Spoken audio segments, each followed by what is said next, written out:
Bismillah, alhamdulillah, wa salatu wa salam ala rasulillah, wa ala alihi wa sahbihi wa man wala, assalamu alaikum wa rahmatullahi wa barakatuh.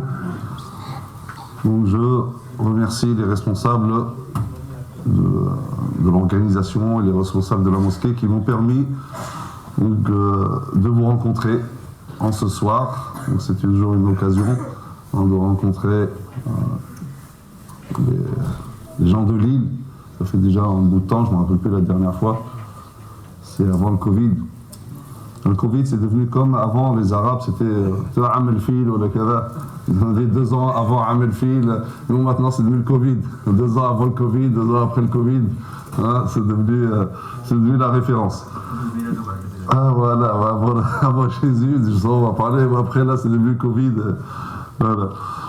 Donc, Barakallahu Fiyum, de m'avoir donné cette occasion de vous rencontrer pour parler donc d'un sujet qui nous importe nous en tant que musulmans. Comme vous le savez, dans les piliers de notre croyance musulmane, il y a la croyance aux prophètes.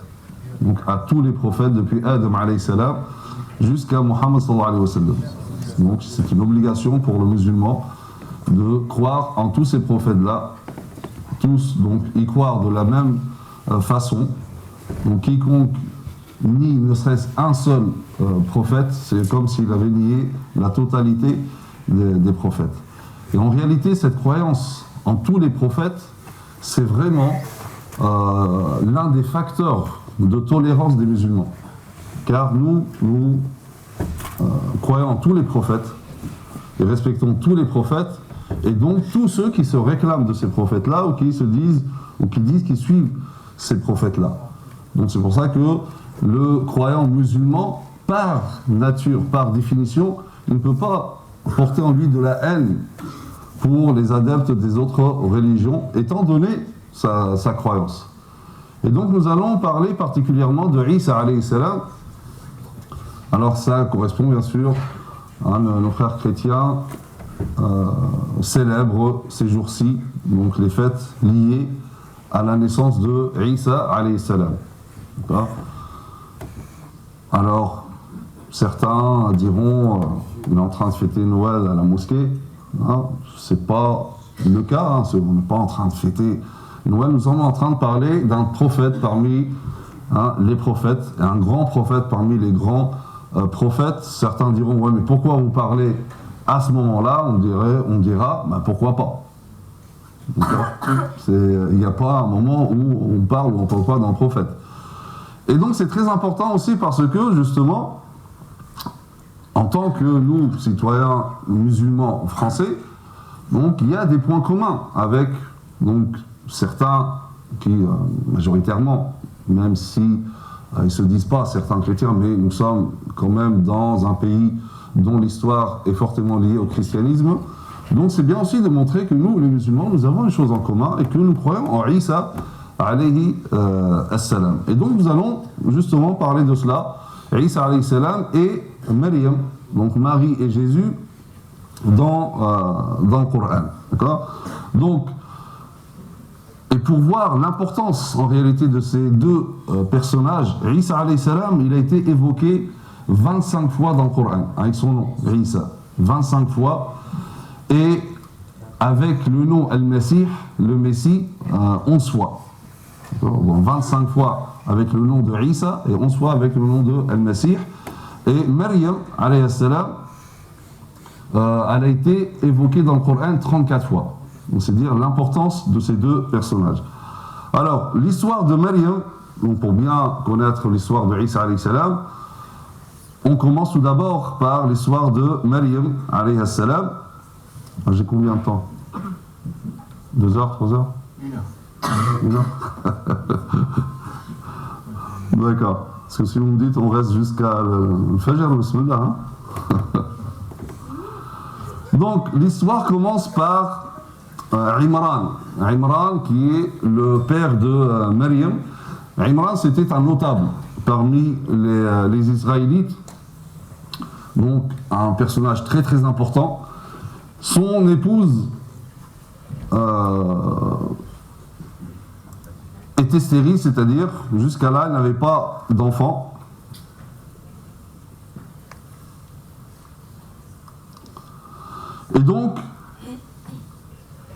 la femme de Imran se retourne vers Allah Azza wa Jalla, se tourne vers Allah Azza wa Jalla et l'invoque, hein, pour qu'il lui accorde un enfant.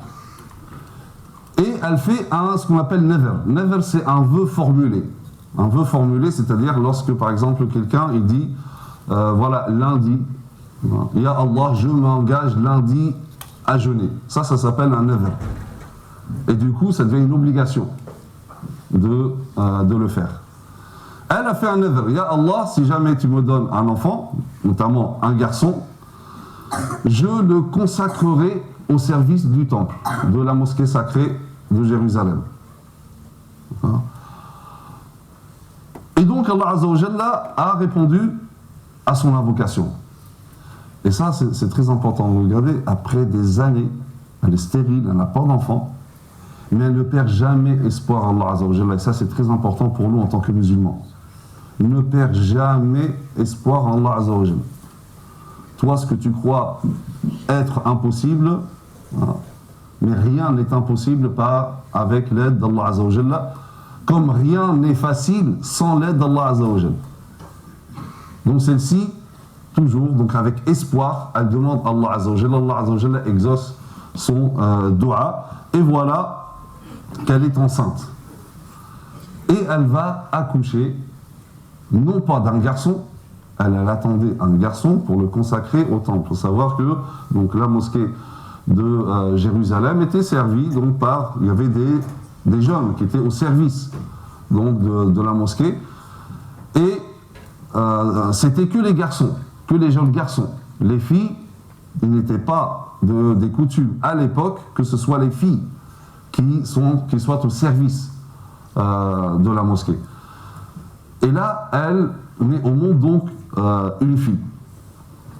Et donc, là, elle se dit, c'est pas pareil, mais malgré cela, elle la consacre pour la mosquée, et elle demande à Allah Azza wa Jalla de la protéger, ainsi que sa descendance, des insufflations de shaitan. Et Allah Azza wa Jalla accepte donc son offre, donc c'est son don, elle fait don de son enfant à la mosquée pour qu'il soit consacré au service de la mosquée. Et Allah Azza wa Jalla donc va prendre en charge son éducation, c'est-à-dire qu'elle va grandir dans la piété et la vertu.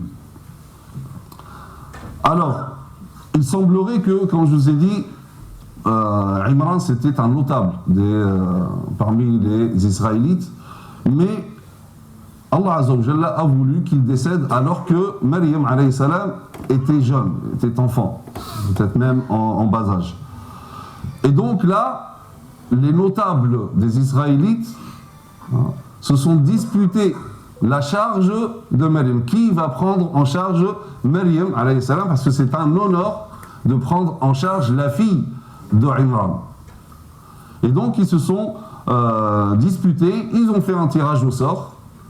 Les récits nous disent que donc, les notables, c'est-à-dire en fait les spécialistes, les savants parmi eux, ils ont pris leur qalam par lequel donc, ils écrivaient leurs textes, Torah, etc. Avec Zacharia, qui était un prophète bien sûr, et tous ont jeté leur qalam dans le fleuve. Tous les qalam, donc ils sont, bien sûr, ils ont été dans la même direction, sauf le qalam de Zacharia. Et c'est comme ça qu'ils ont su que donc c'est Zacharia qui allait prendre en charge. Alors, ce récit-là, avec ces détails-là, il n'est pas authentique. D'accord ? Vous pouvez le lire dans Ibn Kathir notamment, et lorsque Ibn Kathir, rahimahullah, il l'évoque, d'ailleurs, il n'évoque aucune source. D'accord ? Donc, le récit en détail comme ça, il n'est pas authentique, bien que, comme nous allons voir dans le verset, Allah Azza wa Jalla, il fait allusion à cela. Et donc, elle grandit, donc maintenant, donc elle est à la charge de Zacharia, c'est Zacharia alayhi salam, donc il prend en charge Maryam alayhi salam. Et lorsqu'il est rentré une fois, donc il rentrait voir Maryam dans un petit sanctuaire. Le sanctuaire, c'est un endroit réservé pour l'adoration d'Allah Azza wa Jalla dans la mosquée, qui se fermait. Donc Zacharie, lorsqu'il rentrait voir Maryam alayhi salam, il trouvait auprès d'elle de la nourriture, des fruits qui n'étaient pas de saison. Et donc ça a suscité son étonnement. Donc il lui dit, d'où vient cela? Elle dit, ça provient d'Allah Azza wa Jalla, car Allah Azza wa Jalla donne sa substance, ou sa subsistance plutôt, à qui il veut. Allah Azza wa Jalla nous parle de ceci dans le Coran. Il dit, بعد أعوذ بالله من الشيطان الرجيم إذ قالت امرأة عمران ربي إني نذرت لك ما في بطني محررة يعني consacré فتقبل مني إنك أنت السميع العليم فلما وضعتها قالت ربي إني وضعتها أنثى والله أعلم بما وضعت وليس الذكر كالأنثى وإني سميتها مريم وإني أعيذها بك وذريتها من الشيطان الرجيم فتقبلها ربها بقبول حسن وأنبتها نباتا حسنا وكفلها زكريا كلما دخل عليها زكريا المحراب وجد عندها رزقا قال يا مريم أنى لك هذا قالت هو من عند الله إن الله يرزق من يشاء بغير حساب. Allah Azza wa Jalla dit, donc, rappelle-toi quand la femme de Imran dit, Seigneur, je t'ai voué en toute exclusivité, consacré entièrement, ce qui est dans mon ventre. Accepte-le donc de moi, c'est toi certes l'audient, l'omniscient. Donc, voué exclusivement, c'est-à-dire au service de la mosquée de Jérusalem. Puis lorsqu'elle en eut accouché, elle dit, Seigneur, voilà que j'ai accouché d'une fille. Or, Allah savait mieux ce dont elle avait accouché. Le garçon n'est pas comme la fille.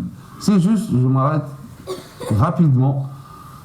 J'ai déjà entendu des personnes, voire même des prédicateurs, entre guillemets, certains donc, qui prétendent que la femme, en islam, ou bien l'homme, d'une manière générale, serait supérieur à la femme en islam, et donc il serait meilleur que la femme.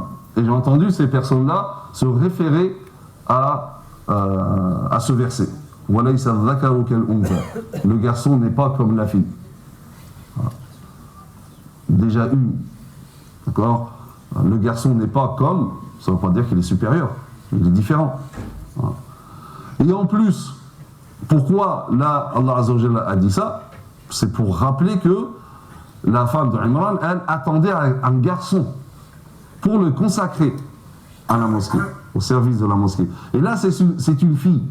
Or, le garçon, c'est pas comme la fille par rapport au service de la mosquée. Parce qu'à l'époque, seuls les garçons le faisaient. Voilà ce que veut dire le verset. C'est pas une discrimination, ou bien on était en train de voir qui est meilleur, etc.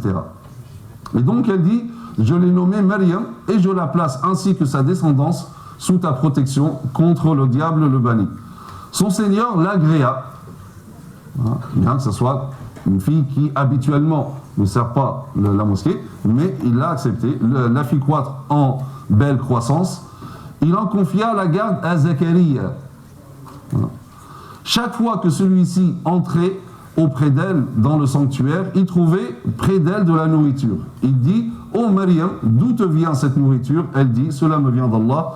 Il donne certes la nourriture à qui il veut sans compter. » Allah Azza wa Jalla dans le Coran, il fait allusion à cette divergence qu'il y a eu entre les notables israélites par rapport à la prise en charge de Maryam, alayhi salam, chacun voulant la prendre en charge, pour avoir l'honneur de prendre en charge la fille de Imran. Et il fait allusion justement à ce tirage au sort qu'il y a eu. Allah Azza wa Jalla dit justement ذلك من أنباء الغيب نوحيه إليك وما كنت لديهم إذ يلقون أقلامهم أيهم يكفل مريم وما كنت لديهم إذ يختصمون. Donc Allah Azza wa Jalla dit, ce sont là des nouvelles, il parle de l'inconnaissable que nous te révélons, car tu n'étais pas là lorsqu'ils jetaient leur kalam, l'aqlam, le kalam, pour décider qui se chargerait de Maryam. Ouais, Allah Azza wa Jalla, il fait allusion à ce tirage au sort, mais les détails comme quoi tous les kalams sont partis dans un sens sauf celui de Zacharia, ça, il n'y a rien d'authentique par rapport à cela. Certainement, ça a été rapporté d'après les récits israélites. Tu n'étais pas là non plus lorsqu'ils se disputaient. Lorsque Maryam alayhi salam arrive à un âge, elle devient une femme, elle double d'intensité dans l'adoration d'Allah Azza wa Jalla, et personne, vraiment son adoration était hors pair, personne ne pouvait se mesurer à Maryam alayhi salam dans l'adoration d'Allah Azza wa Jalla, dans son service de la mosquée. Et donc les marques de la piété se manifestaient sur Maryam alayhi salam, si bien que donc Allah Azza wa Jalla dit وإذ قالت الملائكة يا مريم إن الله اصطفاك وطهرك واصطفاك على نساء العالمين يا مريم قنوتي لربك واسجدي واركعي مع الراكعين. Allah Azza wa Jalla dit, rappelle-toi quand les anges dirent ô Maryam, certes Allah t'a élu et purifié et t'a élu au-dessus des femmes des mondes. Alors, ici, par rapport à élu des femmes des mondes, les exégètes du Coran, al-Mufassiroun, divergent. Donc, certains disent que c'est donc la meilleure ou l'une des meilleures femmes du monde, c'est-à-dire de toute l'humanité. Et certains disent non, pas forcément, c'était la meilleure des femmes de son époque. D'accord? Comme lorsque Allah Azza wa Jalla dit Inni stafaytuka ala an-nas. Allah Azza wa Jalla dit à Moussa alayhi salam Inni stafaytuka ala an-nas. Je t'ai préféré pour les hommes. Ou je t'ai préféré à tous les hommes. Or, on sait que Ibrahim alayhi salam, en termes de degré auprès d'Allah Azza wa Jalla, pas par rapport à la vérité de la prophétie. Tous ils sont prophètes de la même façon. Mais par rapport au degré, tout le monde sait qu'Ibrahim alayhi salam est meilleur en degré que Moussa alayhi salam et que Muhammad sallallahu alayhi wa sallam est meilleur que tous. Donc il veut dire que ici Allah Azza wa Jalla a préféré Moussa par rapport à tous ceux qui existaient à son époque. Donc probablement aussi que le verset dit que Allah Azza wa Jalla a préféré Maryam alayhi salam par rapport aux femmes de son monde. D'accord? Donc c'est pour ça qu'il y a divergence entre les mufassirun. Il dit, ô Maryam, obéis à ton Seigneur, prosterne-toi et incline-toi avec ceux qui s'inclinent. Ensuite, les anges, donc ils sont venus lui dire ça, et juste après, donc, ils viennent lui apporter une nouvelle. La nouvelle, c'est que toi, Maryam, tu vas avoir un enfant, un garçon, qu'Allah Azza wa Jalla va le créer à travers sa formule. Kun fayakun. Il va dire soit et il est. D'accord? Qui sera né d'une manière complètement miraculeuse, extraordinaire, qui sort de l'habitude des êtres humains. Et il s'appellera Al-Masih Isa ibn Maryam. Et qu'Allah Azza wa Jalla, donc il va lui donner une place importante ici-bas et dans l'au-delà, et sera distingué et sera proche d'Allah Azza wa Jalla. Et parmi les caractéristiques de cet enfant, c'est qu'il va parler, on va revenir à cela après, qu'il va parler aux gens alors qu'il est encore dans le berceau. Donc une parole, c'est-à-dire compréhensible, c'est pas juste comme un enfant qui parle, non, une parole qu'on comprend parfaitement, distincte. Et bien sûr, Maryam alayhi salam, c'est une femme qui n'a jamais connu d'homme, elle n'est pas mariée, elle n'a jamais connu d'homme, donc elle s'étonne. Comment je vais avoir un enfant? Je ne suis pas mariée. Et les anges, donc, lui disent que c'est Allah Azza wa Jalla qui décide de tout, et c'est lui l'omnipotent, c'est lui qui est capable de faire toutes choses. Et lorsqu'Allah Azza wa Jalla décrète quelque chose, il sera ainsi. Allah Azza wa Jalla nous parle de ceci dans le Coran en disant إذ قالت الملائكة يا مريم إن الله يبشرك بكلمة منه اسمه المسيح عيسى بن مريم وجيها في الدنيا والآخرة ومن المقربين ويكلم الناس في المهد وكهلا ومن الصالحين قالت رب أنى يكون لي ولد ولم يمسسني بشر قال كذلك الله يخلق ما يشاء إذا قضى أمرا فإنما يقول له كن فيكون. Donc Allah Azza wa Jalla dit dans le Coran, rappelle-toi quand les anges disent « Oh Maryam, voilà qu'Allah t'annonce une parole de sa part. Son nom sera Al-Masih Isa, fils de Maryam, illustre ici-bas et dans l'au-delà, et l'un des rapprochés d'Allah. Il parlera aux gens dans le berceau, et en son âge mûr, il sera du nombre des gens bien. » Bien sûr, surprise, elle dit « Seigneur, comment aurais-je un enfant alors qu'aucun homme ne m'a touché. Il n'a pas connu d'homme. » Il dit « C'est ainsi, dit-il, Allah crée ce qu'il veut. Quand il décide d'une chose, il lui dit seulement « Kun fayakun » soit, et elle est aussitôt.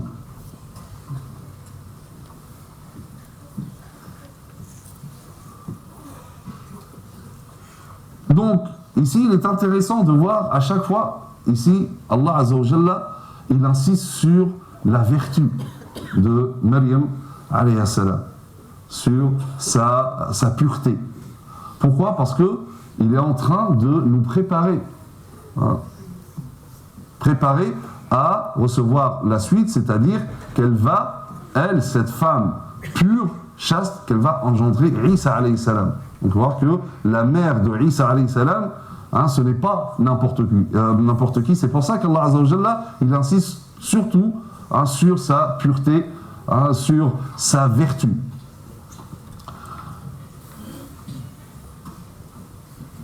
Et bien sûr, Maryam, alayhi salam, elle se consacre à l'adoration, et au fur et à mesure, donc, elle aime aussi s'isoler un petit peu. Regardez comme a fait le professeur Hassan lorsqu'il s'isolait dans la grotte de Hira. Et à un moment, elle s'isole et elle va à un endroit vers l'est, comme nous dit Allah Azza wa Jalla, comme nous allons le voir, pour se retirer un petit peu, pour adorer Allah Azza wa Jalla. Alors qu'elle est à cet endroit en train d'adorer Allah Azza wa Jalla, là, c'est l'ange Gabriel qui vient la voir. Il prend la forme d'un être humain pour ne pas l'effrayer. Lorsqu'elle le voit, elle est isolée, il n'y a personne. Donc elle voit un homme s'approcher, elle a eu peur. Donc elle pensait que cet homme lui voulait du mal. Et donc elle lui dit, je cherche protection auprès d'Allah Azza wa Jalla contre toi et contre ton mal. Voilà. Donc, et elle lui dit de partir, de craindre Allah Azza wa Jalla parce qu'elle, elle tient à sa pureté et à sa vertu. Elle se dit peut-être, certainement même, qu'il est venu donc pour quelque chose de mal. L'ange Gabriel lui dit qu'en réalité ce n'était pas un être humain, mais un ange parmi les anges d'Allah Azza wa Jalla qui est venu en fait, donc là, Maryam alayhi salam a déjà eu l'annonce. Les anges lui disent qu'elle va avoir. Là maintenant, l'ange Gabriel, il vient réaliser cette promesse.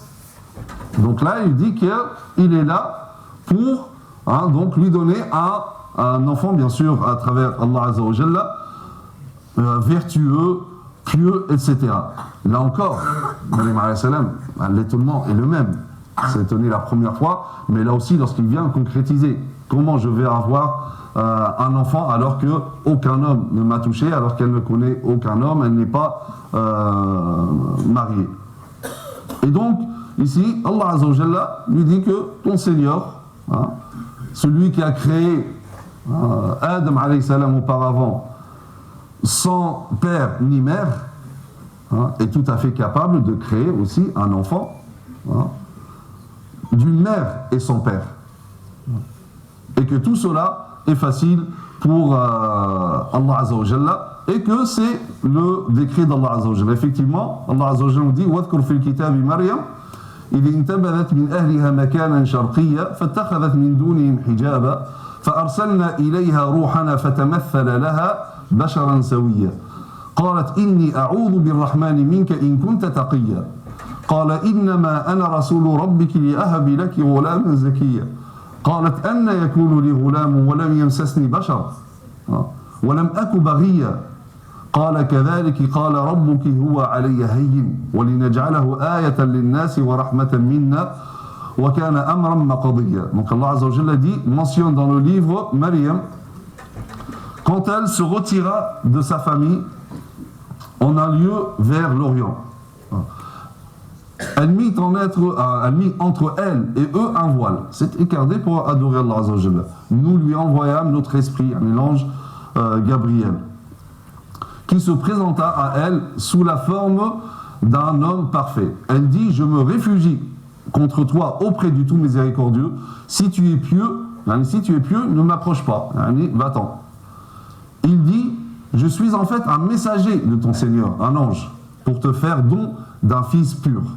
Elle dit, comment aurais-je un fils quand aucun homme ne m'a touché et que je ne suis pas prostituée, une mauvaise femme?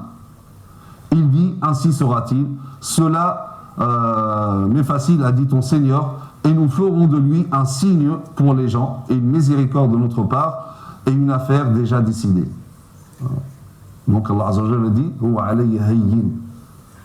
c'est facile pour moi. Et c'est pour ça, donc, dans notre vie, quelle que soit la situation que tu peux rencontrer, quelles que soient les calamités, quelles que soient les adversités, quelle que soit la situation que nous vivons, ne pense pas qu'Allah Azza wa Jalla n'est pas capable. Toi, ce que tu vois comme quelque chose d'insurmontable, Allah Azza wa Jalla te dit, invoque-le, car pour lui te dit, pour moi c'est facile. Toi, tu vois les choses, comme je l'ai dit tout à l'heure, c'est insurmontable. Mais pour Allah Azza wa Jalla, c'est rien.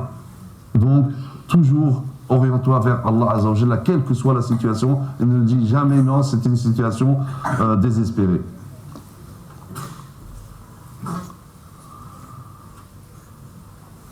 Donc, Allah Azza wa Jalla dit également, dans les versets qui suivent, والتي أحصنت فرجها فنفخنا فيها من روحنا وجعلناها وابنها آية للعالمين. Et celle, la Maryam alayhi salam, qui avait préservé sa chasteté, nous insufflâmes en elle un souffle de vie venant de nous, et fîmes d'elle ainsi que son fils un signe, un miracle. C'est un miracle pour l'univers. Ici, les mufassiroun, les exégètes, ils ont donné plusieurs interprétations par rapport à l'expression فَنَفَخْنَا فِيهَا مِنْ رُوحِنَا. Donc, traduit ici par nous insufflâmes en elle un souffle. Ça, en réalité, toujours le traducteur, il traduit un sens possible. Alors qu'il peut avoir d'autres sens, mais il ne peut pas mettre tous les sens dans la même phrase. D'où aussi, en réalité, beaucoup de reproches qu'on peut avoir à pratiquement toutes les traductions.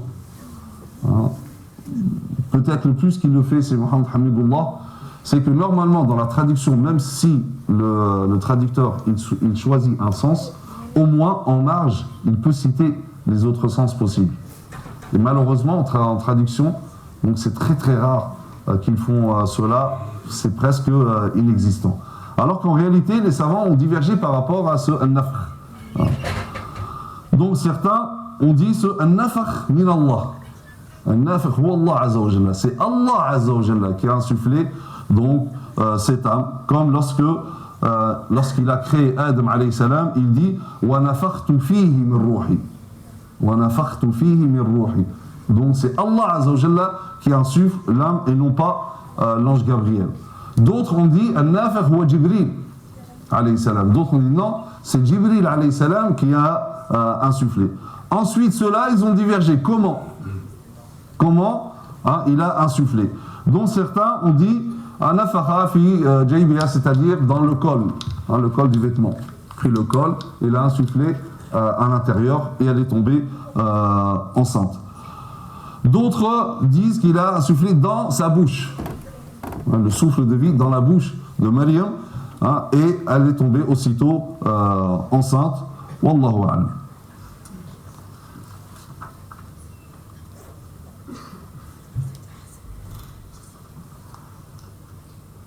Et donc ici,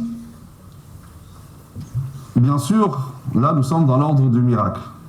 D'accord ? Nous vivons dans un monde où Allah Azza wa Jalla a créé ce monde selon la loi des causalités.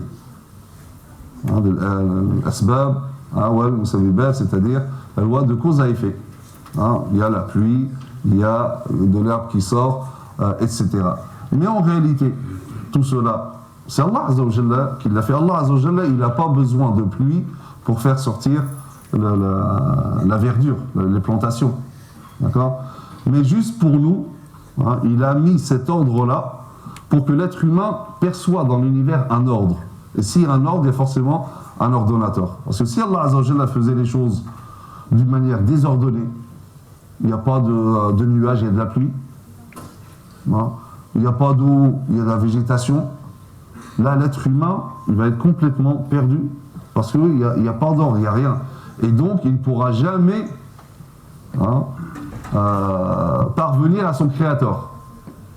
Parce que pour lui, il n'y a aucun ordre. Donc, Allah Azza wa Jalla a fait cet ordre-là, mais cet ordre-là ne s'impose pas à Allah Azza wa Jalla. Allah Azza wa Jalla, il peut couper le lien entre les deux comme il le veut. Et en fait, les miracles des prophètes sont dans ce sens-là. D'accord? Allah Azza wa Jalla, il peut casser ces liens qu'il y a entre la cause et l'effet comme il le veut. Et il y aurait un effet sans cause. Mais ça ne veut pas dire qu'il n'y a pas du tout de cause, parce que la cause première, c'est Allah Azza wa Jalla. Et donc, c'est pour ça que, face à ce miracle extraordinaire, Allah Azza wa Jalla, il va nous dire dans le Coran que finalement, il ne faut pas s'étonner, car celui qui a créé Adam alayhi salam, lui aussi, donc ici, donc Allah Azza wa Jalla a coupé le lien entre les causes à effet. Il a créé Adam alayhi salam directement, ni père, ni mère. Et donc ici, le Coran interpelle notre raison, notre intellect, pour dire réfléchissez. Donc ceux qui nient, parce que ça, certains, particulièrement à l'époque, mais même après, qui nient, non, c'est pas possible. Comment un être humain peut naître sans père et mère, donc que de la mère. C'est pas possible rationnellement. Allah Azza wa Jalla leur répond. Bien sûr, on parle à des croyants. Quelqu'un qui ne croit pas à la base à Allah Azza wa Jalla, ça ne sert à rien de lui parler de ça, des miracles des prophètes, ça ne sert à rien. Là, il faut revenir à la base. Et viens, on va commencer le chemin dès le départ. Allez, comment on démontre l'existence d'Allah Azza wa Jalla. Mais pour un croyant, si quelqu'un croit à Adam alayhi salam, qu'il a été créé, et là parce que, particulièrement du temps de Isa alayhi salam, là, il s'agit de croyants. Mais aussi au moment où les versets sont révélés. Il y a aussi les gens du livre. Donc celui qui a créé Adam alayhi salam sans père ni mère, à plus forte raison, il est capable de créer Isa alayhi salam d'une mère sans père. Et c'est ce que nous dit Allah Azza wa Jalla: Inna mathala Isa inda Allahi ka mathali Adam. Khalaqahu min turabin thumma qala lahu kun fayakun. D'accord? Ici, en fait, pour répondre à deux extrêmes. Le premier extrême qui ne croit pas du tout, dit non, il n'y a pas ce miracle, ça n'existe pas. Les autres qui, pour eux, parce que Isa alayhi salam est sans père, donc c'est Dieu son père. Donc Allah Azza wa Jalla, il répond aux deux dans ce verset-là. Donc, il dit, pour Allah, Isa est comme Adam qu'il créa de poussière. Puis, il lui dit sois, et il fut. La vérité vient de ton Seigneur, ne sois donc pas du nombre des sceptiques.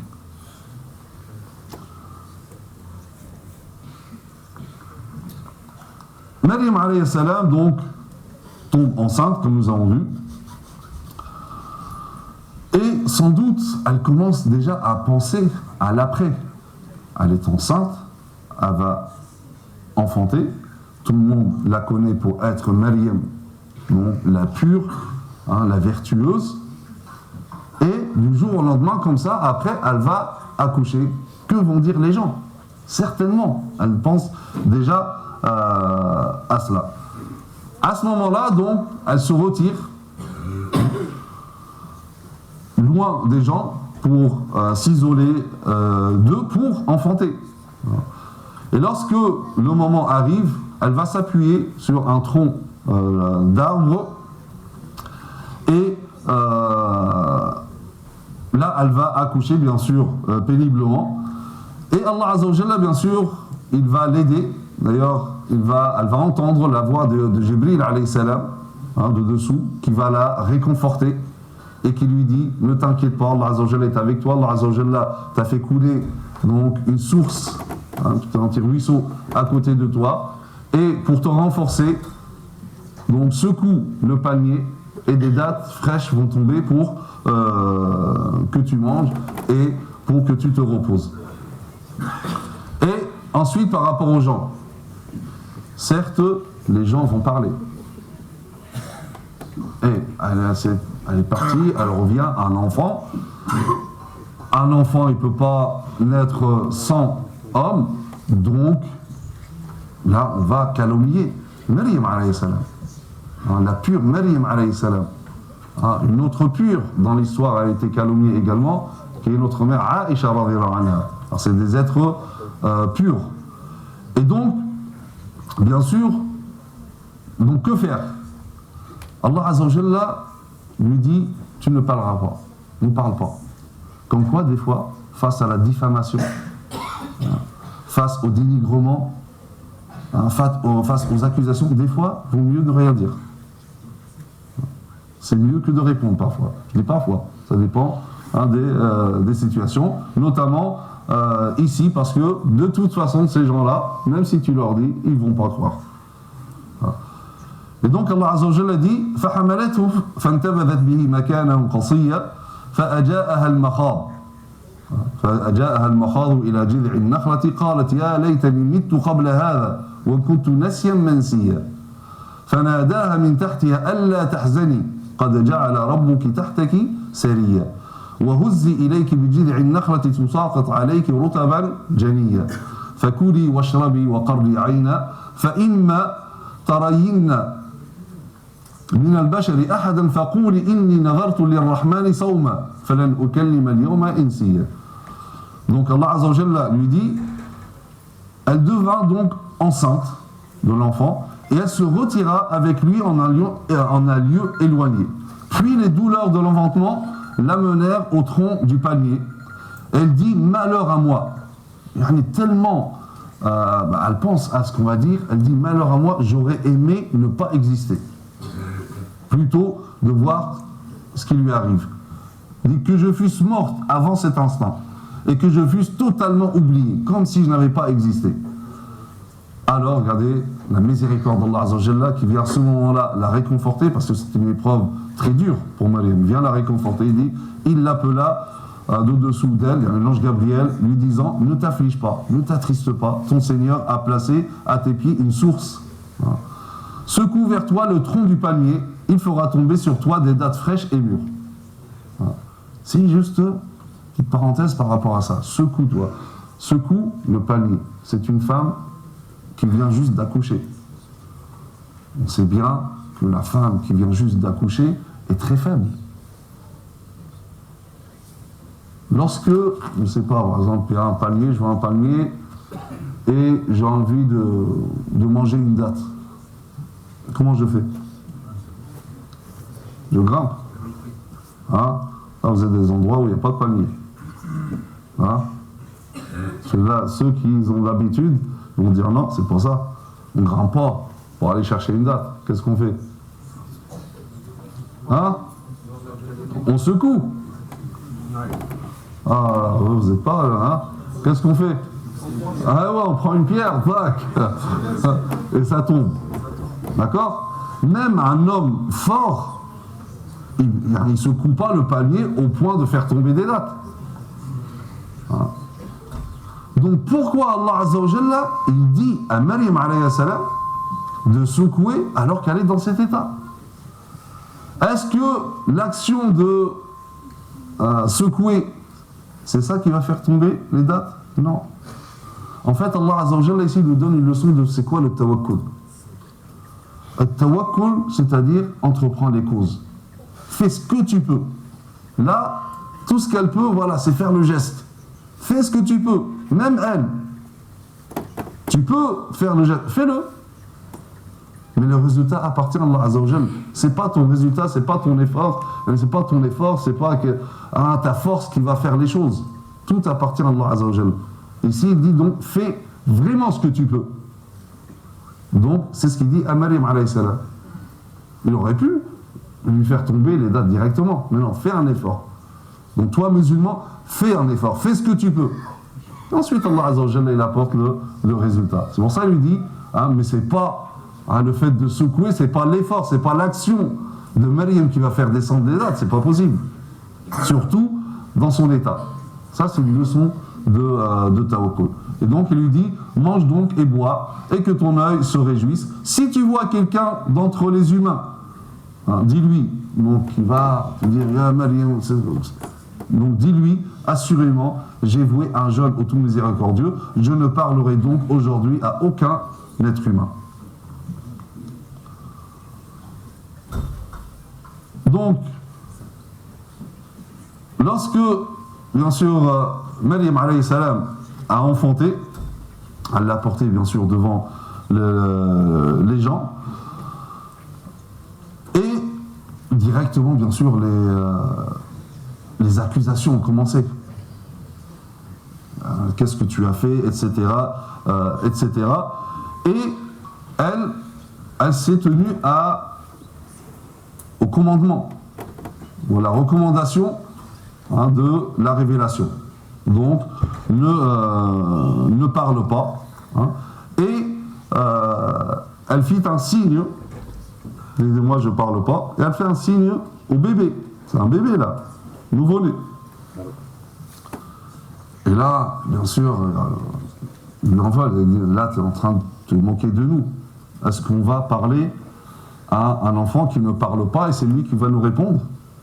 Et Allah Azza wa Jalla, effectivement, on l'a dit, c'est les miracles d'Allah Azza wa Jalla. L'enfant, Isa alayhi salam, il va répondre, il va parler. Il va parler d'une manière distincte. C'est pas la manière d'un bébé, c'est pas gazouiller ou faire des... Non, il va parler comme un adulte. Et il dira que effectivement, je suis Abdullah, je suis le serviteur de Dieu, et qu'Allah Azza wa Jalla va me révéler l'évangile, et qu'il m'a élu en tant que prophète, et il a fait de moi quelqu'un de béni, quelqu'un qui enseigne le bien aux gens, et il m'a ordonné d'accomplir la salat et de m'acquitter de la zakat tout au long de ma vie, comme il m'ordonne d'être bienfaisant vis-à-vis de ma mère, et il n'a pas fait de moi quelqu'un donc de dur, de tyrannique, ou etc. Et effectivement, Allah Azza wa Jalla dit فأتت به قومها تحمله قالوا يا مريم لقد جئت شيئا فريا يا أخت هارون ما كان أبوك امرأ سوء وما كانت أمك بغيا فأشارت إليه قالوا كيف نكلم من كان في المهد صبيا قال إني عبد الله آتاني الكتاب وجعلني نبيا وجعلني مباركا أينما كنت وأوصاني بالصلاة والزكاة ما دمت حيا وبرا بوالدتي ولم يجعلني جبارا شقيا والسلام علي يوم ولدت ويوم أموت ويوم أبعث حيا. Donc il dit, puis elle vint auprès des siens en le portant. Ils dirent, oh Maryam, tu as fait une chose monstrueuse. Sœur de Haroun. Sœur de Haroun, ici, la plupart des... Alors, ça n'a rien à voir avec Haroun, le frère de Moussa, alayhi salam. Il semblera plutôt, comme disent la majorité des exégètes, c'est qu'il y avait un homme très pieux qui s'appelait Haroun. Et on l'a comparé à lui, tellement elle aussi, elle était adoratrice d'Allah Azza wa Jalla. Donc, c'est dans ce sens. Donc il dit sœur de Haroun, c'est-à-dire toi que tu es dans l'adoration comme Haroun. D'accord? Il dit ton père n'était pas un homme de mal et ta mère n'était pas une prostituée. Elle fit alors un signe vers lui. D'accord? La révélation lui dit tu ne me parles pas. Donc elle dit un signe, parlez-lui. Et là il dit comment parlerions-nous à un bébé au berceau? Mais le bébé dit, je suis vraiment le serviteur d'Allah, il m'a donné le livre et m'a désigné prophète. Où que je sois, il m'a rendu béni et il m'a recommandé tant que je vivrai la prière et la zakat et la bonté envers ma mère, et il m'a fait ni violent ni malheureux, et que la paix sur moi le jour où je naquis, le jour où je mourrai et le jour où je serai ressuscité.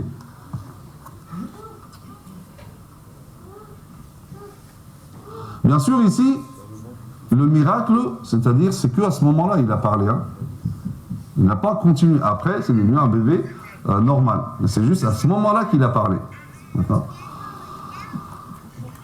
Ensuite, bien sûr, Isa alayhi salam, il a été envoyé, comme vous le savez, donc bien sûr, il va grandir. Alors, on n'a rien de particulier par rapport à l'enfance de Isa alayhi salam. D'accord. On n'a rien de particulier. D'accord. Ce qu'on sait, c'est qu'effectivement, Isa alayhi salam, comme vous le savez, il a été envoyé aux Banu Israël, les Israélites. Les Banu Israël, les descendants Israël, c'est Yaqub alayhi salam. Donc c'est lui Israël, donc là, sa descendance. Isa alayhi salam, il arrive à un moment où, et ça c'est ce qu'il y a dans la Bible, dans l'Ancien Testament, c'est que les Israélites ont dévié des enseignements de Moussa alayhi salam, ils se sont attachés à Dunya.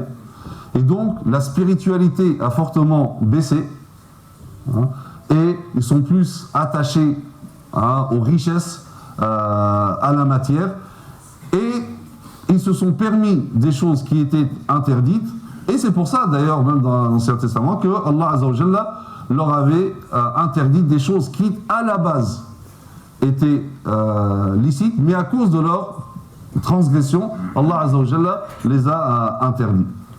C'est pour ça qu'Allah Azza wa Jalla dit فَبِظُلْمٍ مِنَ الَّذِينَ هَادُوا حَرَّمْنَا عَلَيْهِمْ طَيِّبَاتٍ أُحِلَّتْ لَهُمْ وَبِصَدِّهِمْ عَنْ سَبِيلِ اللَّهِ كَثِيرًا وَأَخْذِهِمُ الرِّبَا وَقَدْ نُهُوا عَنْهُ وَأَكْلِهِمْ أَمْوَالَ النَّاسِ بِالْبَاطِلِ وَأَعْتَدْنَا لِلْكَافِرِينَ مِنْهُمْ عَذَابًا أَلِيمًا. Il dit c'est à cause des iniquités que les Israélites, des Israélites, que nous leur avons rendu illicites les bonnes nourritures qui leur étaient licites, et aussi à cause de ce qu'ils obstruent, empêchaient le sentier d'Allah Azza wa Jalla à eux-mêmes et à beaucoup de monde. Et à cause de ce qu'ils prennent des intérêts usuraires qui leur étaient pourtant interdits, et parce qu'ils mangent illégalement les biens des gens.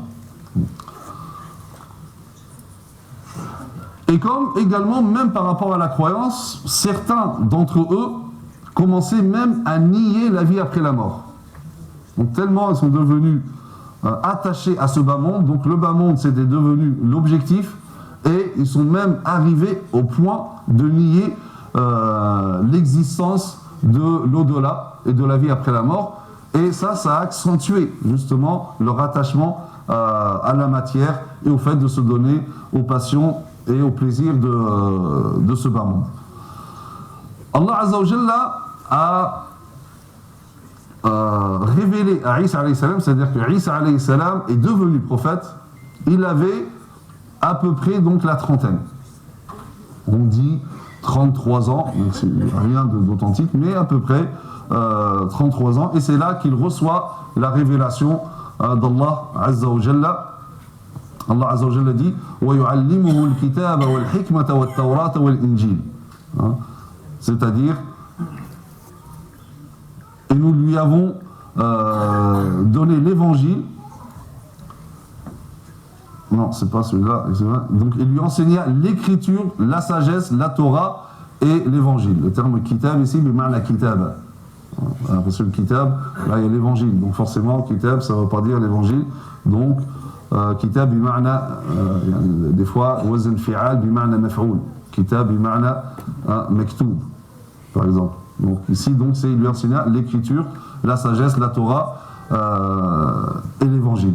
Donc, c'est-à-dire que Isa alayhi salam a reçu un livre qui s'appelle Al-Injil, l'évangile. Chez les musulmans, donc, ici, il y a une différence entre les chrétiens et les musulmans, c'est que pour les chrétiens, Isa alayhi salam n'a rien reçu.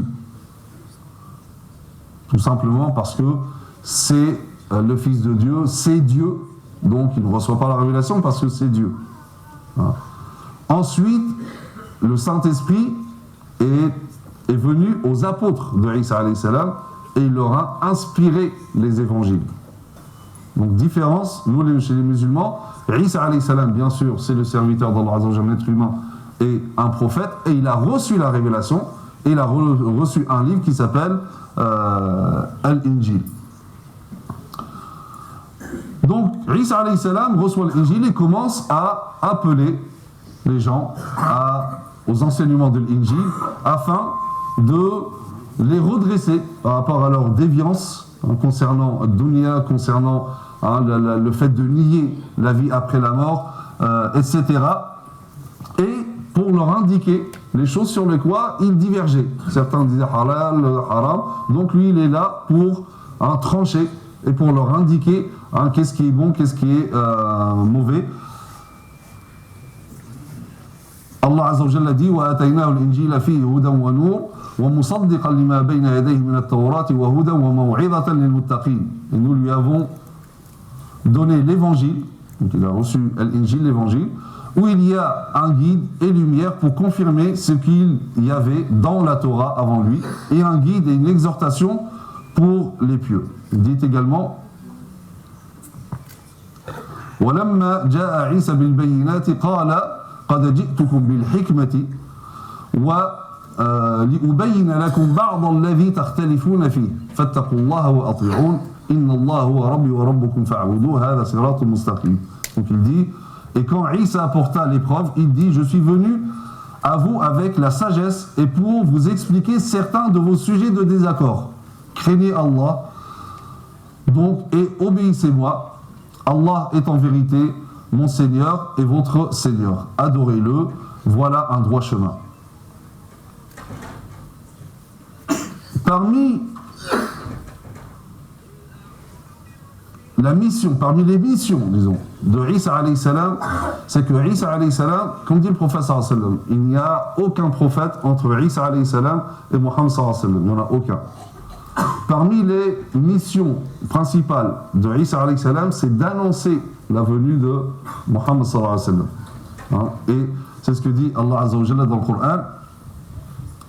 وإذ قال عيسى ابن مريم يا بني إسرائيل إني رسول الله إليكم مصدقا لما بين يدي من التوراة ومبشرا برسول يأتي من بعدي اسمه أحمد. Il dit, et quand Isa, fils de Maryam, dit ô enfants d'Israël, je suis vraiment le messager de Dieu à vous, confirmateur de ce qui dans la Torah est antérieur à moi, et annonciateur d'un messager à venir après moi dont le nom est Ahmed. D'accord ?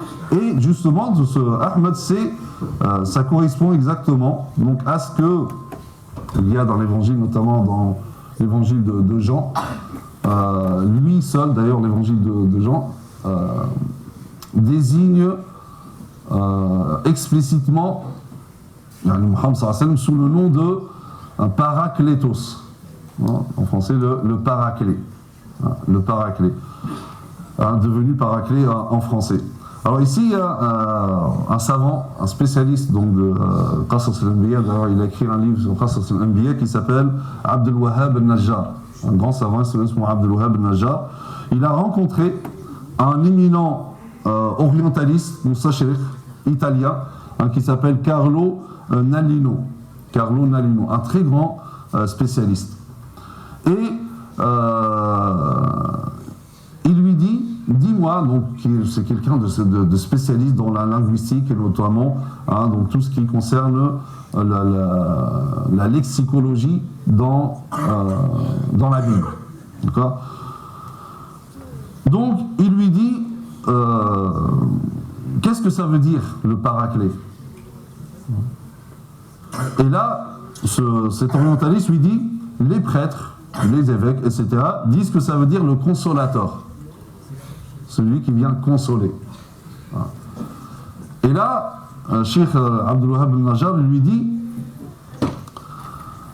je ne suis pas en train de parler ou de poser la question à un prêtre, mais je parle au spécialiste. Qu'est-ce que dit le spécialiste ? Et donc il lui dit, est-ce qu'il y a un rapport avec la louange ? Et là il lui dit, oui, effectivement, cela veut dire Alladhi lahu hamdun kathir. Il lui dit, ça, ce mot-là, Parakletos, en réalité, veut dire celui qui est loué et loué. Celui qu'on loue encore et encore. Et donc, c'est là, il lui dit, donc, est-ce que ça correspond aux racines de Al-Hamd ou Ahmed? Il lui dit oui, exactement. Donc là, même les spécialistes, en fait, le problème, c'est que dans la Bible, on n'a pas traduit. Au lieu de traduire le nom, on l'a traduit par le sens. Comme par exemple quelqu'un qui s'appelle Hassan, d'accord? Et quand je veux traduire le texte dans lequel Hassan est parti à l'école, je dis le beau est parti en école. Et du coup, on a perdu Hassan. Donc là, or, normalement, un nom propre, on le traduit par le nom propre, pas par rapport, on le traduit pas par le sens. Donc sans rentrer ici dans tous les détails à ce sujet.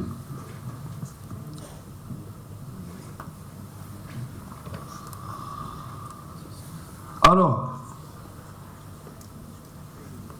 Isa alayhi salam, il s'est confronté à des personnes donc, qui réfutaient complètement sa mission prophétique.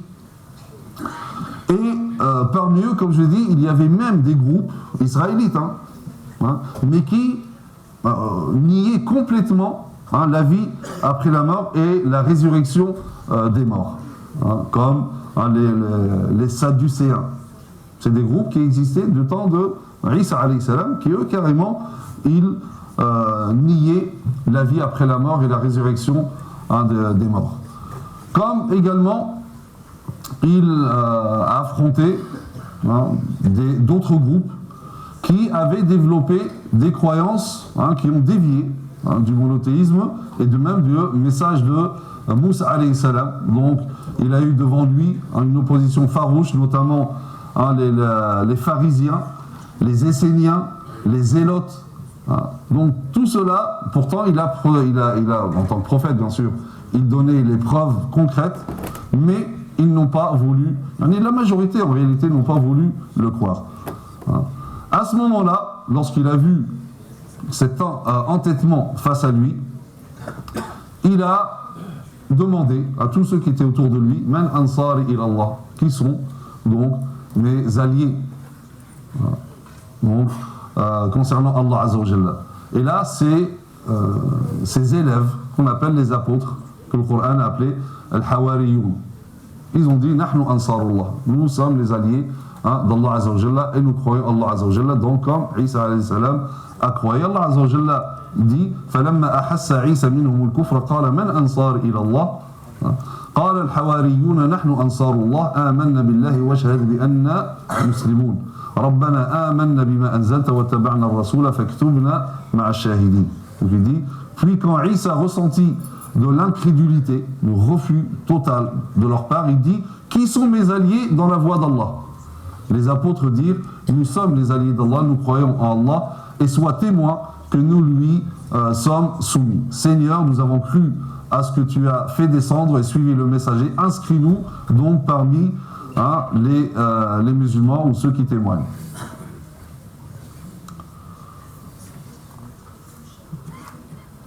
Alors, les hommes religieux, particulièrement, ils ont senti, donc bien sûr, ils avaient des privilèges, etc. Ils ont senti que dans l'appel, dans le message de Isa alayhi salam, c'était un danger pour leur place, leurs privilèges, etc. Et donc, se sont opposés. Face à cette opposition, bien sûr, les messagers, ils sont dotés de miracles. Donc Allah Azza wa Jalla a doté Isa alayhi salam pour vraiment prouver la véracité de sa mission prophétique, de sa prophétie messianique. Donc il lui a donné des miracles, notamment le fait, comme on dit Allah Azza wa Jalla dans Surat al-Baqarah, donc de fabriquer un oiseau en argile, ensuite il souffle dessus et il se transforme en oiseau qui vole devant donc ses détracteurs, les négateurs.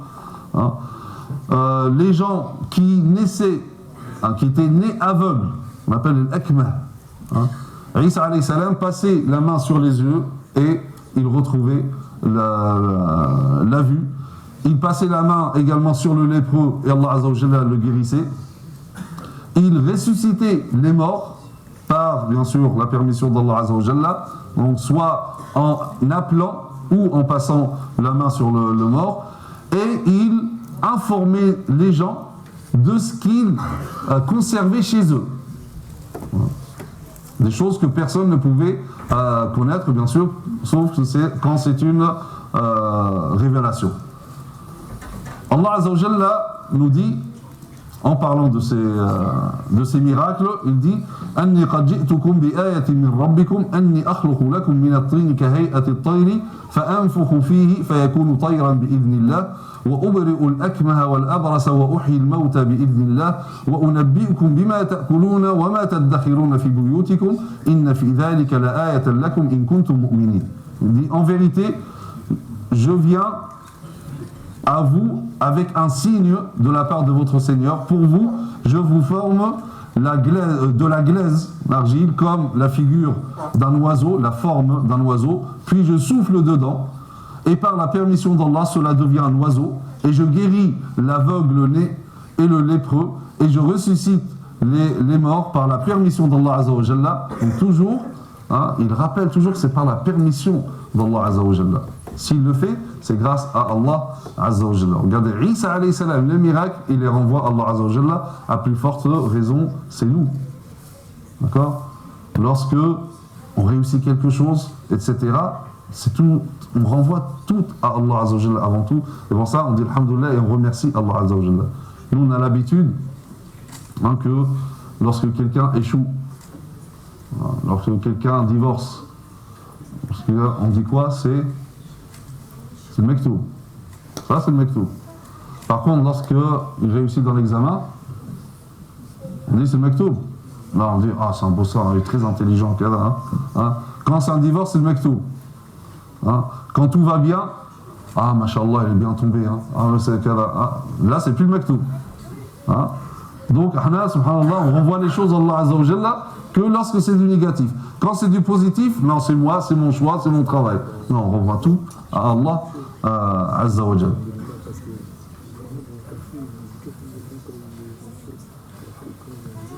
Un autre miracle qu'Allah Azza wa Jalla a donné à Isa alayhi salam, c'est que les apôtres, pour avoir la quiétude, c'est qu'ils croyaient déjà, mais pour plus de quiétude, ils voulaient vraiment un signe d'Allah Azza wa Jalla. Il dit, Allah Azza wa Jalla dit, إذ قال الحواريون يا عيسى ابن مريم هل يستطيع ربك أن ينزل علينا مائدة من السماء قال اتقوا الله إن كنتم مؤمنين قالوا نريد أن نأكل منها وتطمئن قلوبنا ونعلم أن قد صدقتنا ونكون عليها من الشاهدين قال عيسى ابن مريم اللهم ربنا أنزل علينا مائدة من السماء تكون لنا عيدا لأولنا وآخرنا وآية منك وارزقنا وأنت خير الرازقين قال الله إني منزلها عليكم فمن يكفر بعد منكم فإني أعذبه عذابا لا أعذبه أحدا من العالمين. Donc il dit, rappelle-toi le moment où les apôtres dirent, ô Isa, fils de Maryam, se peut-il que ton Seigneur fasse descendre sur nous du ciel une table servie? Il leur dit, craignez plutôt Allah si vous êtes croyants. C'est comme s'il leur disait, pourquoi allez-vous douter? Ils dirent, nous voulons en manger, rassurer ainsi nos cœurs, savoir que tu nous as réellement dit la vérité et en être parmi les témoins. Ô Allah, notre Seigneur, dit Isa alayhi salam, fils de Maryam, fais descendre du ciel sur nous une table servie qui soit une fête pour nous, pour le premier d'entre nous comme pour le dernier, ainsi qu'un signe de ta part. Nourris-nous, tu es le meilleur des nourrisseurs. Oui, dit Allah, je le ferai descendre sur vous, mais ensuite, quiconque d'entre vous refuse de croire, après donc cette preuve évidente, je le châtirai d'un châtiment dont je ne châtirai personne d'autre dans l'univers. Bien sûr, les Israélites, comme nous avons dit, donc, se sont opposés à Isa alayhi salam. Et finalement, donc, il sera arrêté, parce qu'il remettait, comme je dis, donc, le privilège de certains. Et donc, ils l'ont arrêté et ils l'ont fait comparaître devant leur tribunal. Il y avait donc le tribunal, ce qu'on appelle le Sanhédrin. Le Sanhédrin, donc c'était une instance politico-religieuse juive. Le tribunal juif, donc à l'époque, en Palestine. Et donc, en fait, le but, c'était de trouver une excuse pour exécuter Isa alayhi salam. Donc, il fallait trouver un moyen et l'accuser de blasphème. Le blasphème, c'est-à-dire s'attribuer des caractéristiques divines d'Allah Azza wa Jal. Et donc, ils voulaient prouver ça. En réalité, ils n'ont rien trouvé. D'accord ? Mais, en fait, ici, il y a deux versions. Soit le Sanhédrin, ça ne faisait pas partie de ses prérogatives d'exécuter, ou soit ils ont eu peur d'exécuter parce que les gens se seront révoltés. Donc, ils vont l'apporter à l'empereur romain, Pilate.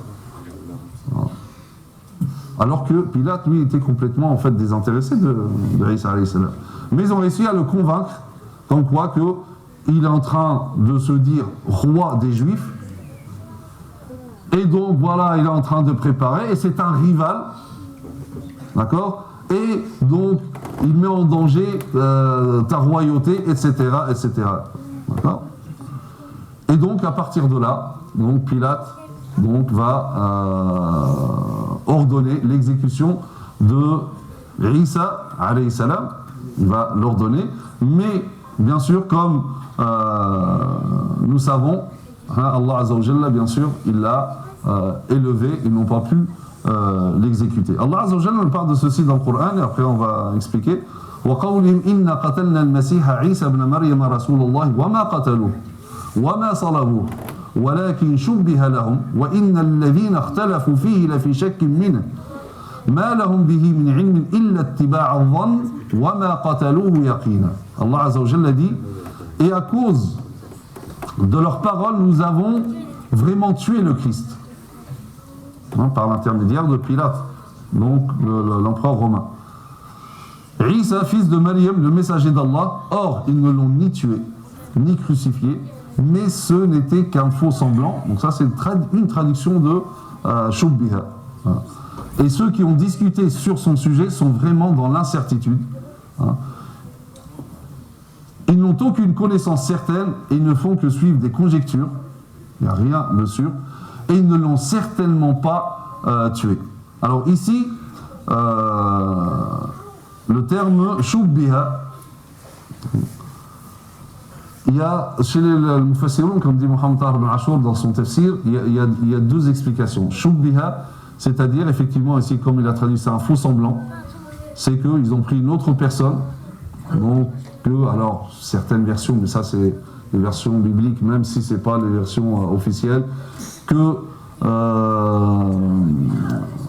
Isa alayhi salam aurait transformé Judas.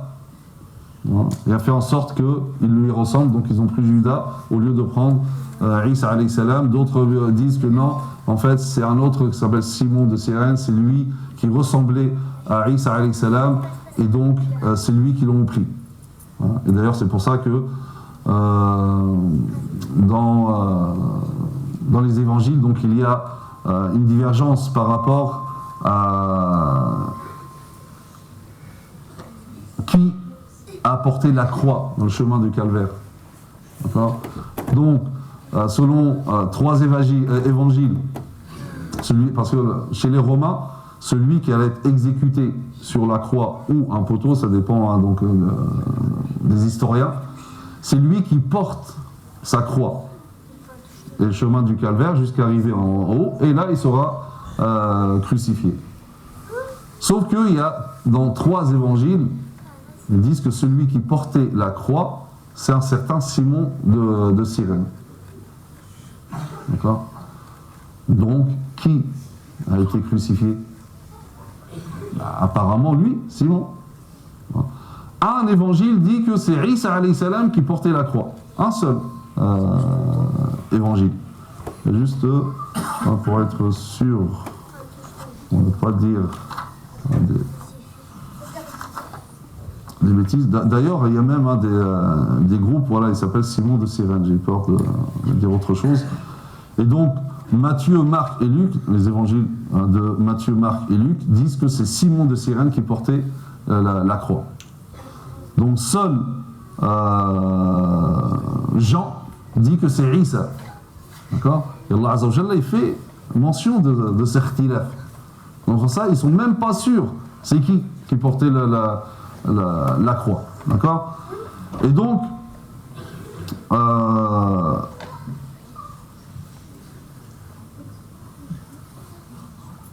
Shubbiha ici, le premier sens, c'est un faux semblant, c'est-à-dire qu'ils ont pris quelqu'un, que ce soit Simon de Cyrène ou Judas. Hein, il n'y a pas de certitude par rapport à ça. Al-Muham, ils ont exécuté quelqu'un, crucifié quelqu'un, mais pas Isa alayhi salam. D'accord? L'autre sens de Shubbiha, hein, c'est-à-dire ils sont dans le doute et dans la confusion. Ils sont sûrs de rien. D'accord? C'est pas par rapport ici au faux semblant. Les deux sens sont corrects chez le Mufassirun. Ils disent que l'autre sens, c'est que en réalité, c'est comme lorsqu'on parle dans le sens du Coran de l'Muhkam ou le Mutashabih. Mutashabih, donc le sens, donc un sens équivoque. Et bien là, c'est pareil. Ils sont dans l'ambiguïté, dans le doute, ils n'ont aucune certitude. Ensuite, Allah Azza wa Jalla dit وَمَا قَتَلُوهُ يَقِينًا. Yaqinan, là aussi, il y a deux sens. Soit ma qataluhu yaqin, c'est-à-dire ils n'ont certainement pas tué. Ou bien yaqin, c'est-à-dire ils n'ont pas la certitude de l'avoir tué.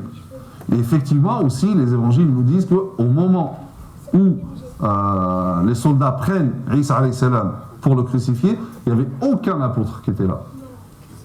Donc finalement, il ne suit que des conjectures. On dit, parce que personne n'était témoin oculaire de la crucifixion.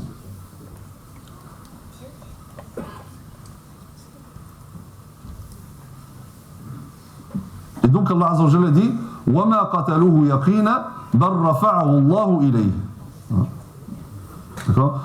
Et comme j'ai dit tout à l'heure, il y a même des groupes chrétiens, de base chrétiens, qui nient complètement la crucifixion, comme les unitariens, ou bien dans ce qu'on appelle la doctrine, le docétisme. Hein, donc dans le docétisme, ce qu'on appelle aussi les docètes, qui vient du mot grec dokein, c'est-à-dire paraître. Pour eux, ce qu'ils disent, c'est un groupe chrétien. Hein, ils disent, il a semblé mourir sur la croix. C'est ce qu'ils disent. Eux, pour eux, ils disent, il a semblé. Et ça correspond justement au Shubbiha dans le Coran. Ils ont eu l'impression que il a été ou il est mort sur la croix. Et pour eux, la crucifixion est une illusion, hein, des apparences. Ils disent que Simon de Cyrène, après avoir été métamorphosé par Jésus, fut pris pour lui. Ils disent, là c'est Simon de Cyrène, il vient là, il est métamorphosé, prend la croix, et c'est lui. Et ça, c'est les docètes qui disent ça. C'est pas les musulmans. Hein, et c'est eux qui disent que, selon Matthieu, Marc et Luc, c'est Simon de Cyrène qui a porté la croix. Seul Jean dit que c'est Isa alayhi salam. Donc, il y a aussi les gnostiques, pareil, comme les docètes, ils réfutent la crucifixion. Et d'ailleurs, dans leur littérature, ils disent, où les sources gnostiques affirment que Simon de Cyrène a été tué alors que Jésus, assis dans les cieux, riait de leur erreur. Ça, c'est les gnostiques, c'est des groupes chrétiens qui disent que pendant qu'ils étaient en train de crucifier, ils étaient en train de tuer donc Simon de Cyrène, Isa alayhi salam, dans les cieux, il était en train de rire de leur erreur. Là encore, comme je dis, ce n'est pas des sources musulmanes, c'est des sources chrétiennes. Alors j'ai juste deux mots ici, lorsqu'on rentre dans ce genre de choses, c'est pas après pour sortir faire des n'importe le premier chrétien qu'on trouve, là c'est pour nous, donc c'est notre conception des choses. Si pourquoi pas, il y a un débat serein, etc. Pas passionné, voilà, chacun veut prouver qui a raison, etc. Hein, c'est pas le dialogue, surtout le dialogue interreligieux, hein, c'est pas des combats de coq. Hein. Comment? Ouais, et toujours d'une manière raisonnée, comme nous dit le Coran, billati ahsan. Si, il y a vraiment débat, ouais, preuve contre preuve, il n'y a aucun problème. Mais c'est pas dans le sens, allez, j'ai un voisin, je vais le faire douter, kada, ouais, ta religion c'est kada, kada. Non, c'est pas dans ce sens-là, d'accord?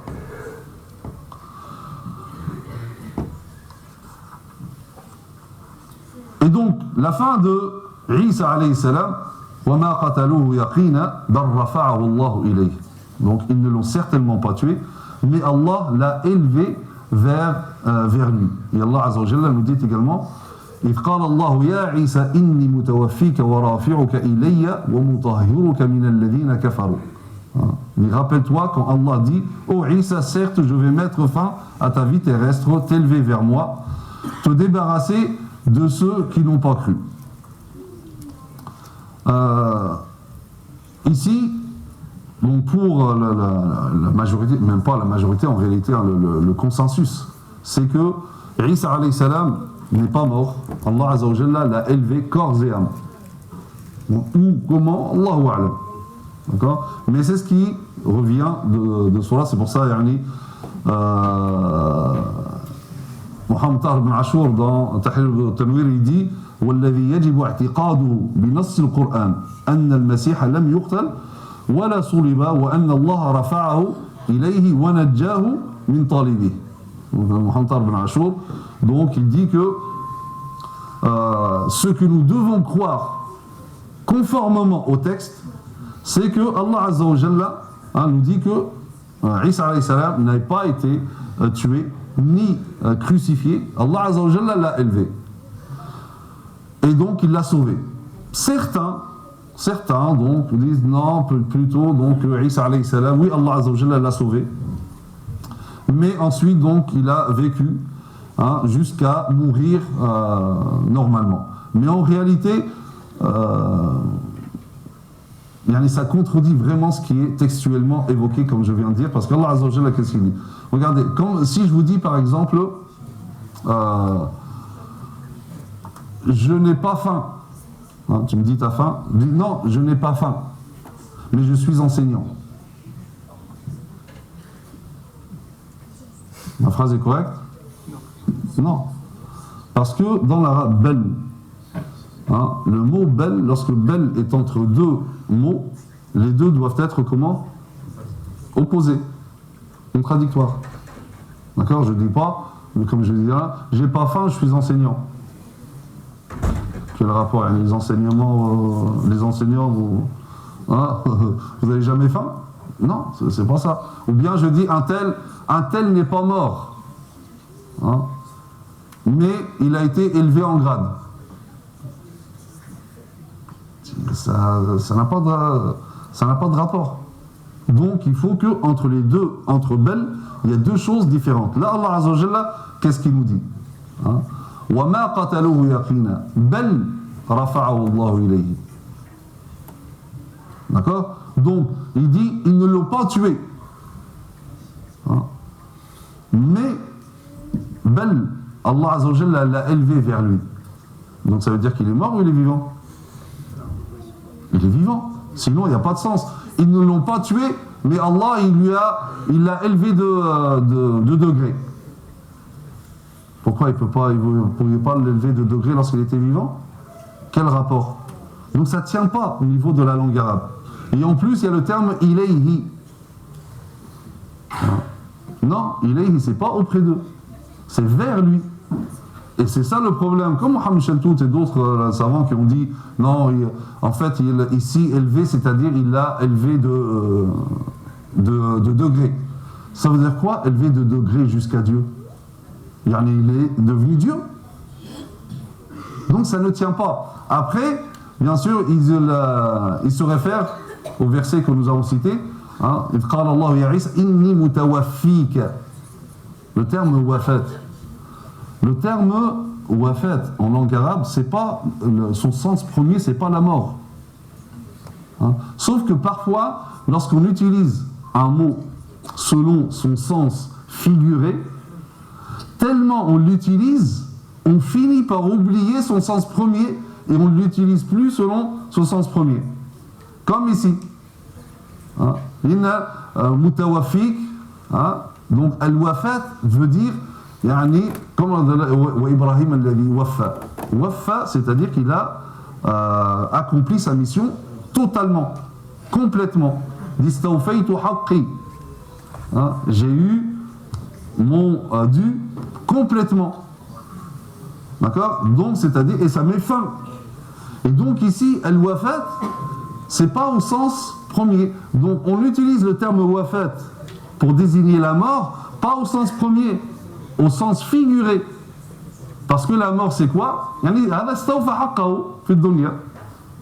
a atteint sa fin dans ce bas monde. Donc, il a eu tout ce qu'il avait à voir dans ce bas monde. Donc, c'est mettre fin à quelque chose. Mais, comme le terme wafat, on l'utilise tellement au sens figuré, on a pensé que ici, dans le verset, c'était au sens figuré également. Non, ce n'est pas la mort. Ici, c'est au sens premier du terme. Yani, je vais mettre fin, comme il a été traduit, à ta vie terrestre. Je mets fin à ta vie terrestre, mais pas mort. D'accord? Donc, Allah Azza wa Jalla l'a élevé, corps et âme, comme je dis, ou comment Allah Azza wa Jalla ala kulli shay'in qadir.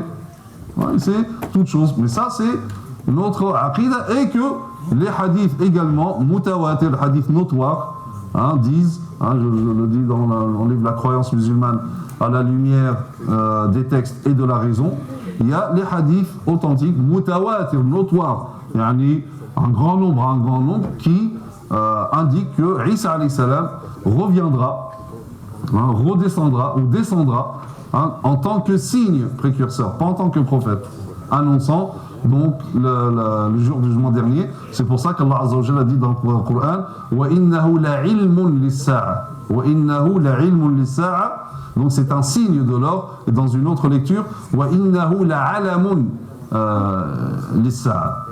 Donc voilà, je pense peut-être que je suis arrivé à la fin. On a des choses à dire, mais on n'aura pas le temps. Donc voilà, barakallahu fikum.